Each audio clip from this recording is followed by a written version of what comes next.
but in this thing, my husband is a trustee, I'm an employee. All right. That come under personal benefit. You're close to my favorite questions. All right. It does not come to a benefit because this is a frequently asked question. You're close to it, but not the exact one. People often ask me, is it okay for me as a board member to derive a salary? Some of them try to fudge it around. They say, I'm not asking a salary, I want an honorarium. Whatever that means, you call it salary, honorarium, it means remuneration.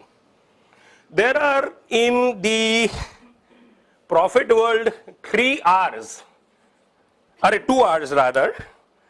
One is what is called reimbursement of expenses. That means somebody goes out of pocket, you have to travel for work, so you take a reimbursement. That no question is asked. But the second R is remuneration. Whether you call it salary, honorarium, the generic term is remuneration. Question is remuneration a benefit? The legal answer is no. Remuneration does not equal benefit. When does a benefit arise? A trust has been created for, let us say, giving scholarships to deserving children. But the large majority of beneficiaries are the relatives of the family who has founded it or are trustees. That's a benefit. There is a piece of land belonging to a trustee, nobody is willing to buy it, but you sell it off to your trust. That's a benefit. Or rather, the trust has some property and you buy it over from the trust at a whatever rate. That is a benefit you have taken. But a salary or a remuneration, as we call it, is not a benefit.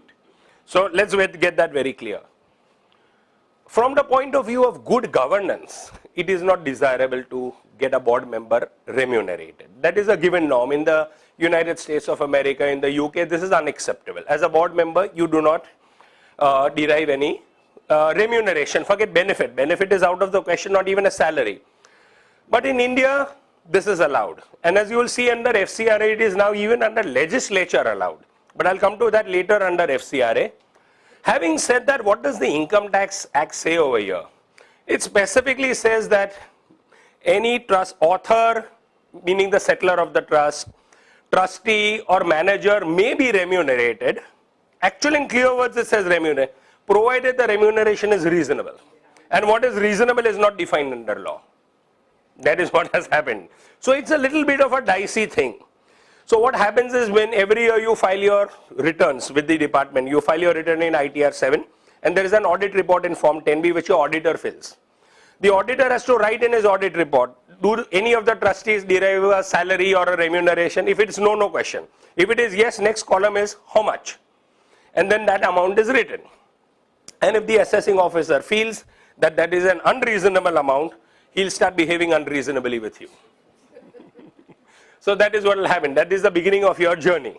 So best practice, avoid. If you have to, make sure it is reasonable. Now how is reasonable? You have to put parameters in place for that person's qualification, time involved. If you were to hire somebody, how much would you pay that person? If you're paying on par or even slightly lower than that, you can say, well, that is reasonable then. But end of the day, you are walking on slightly thin ice. So best practice, avoid boards getting any remuneration. So that is my recommendation.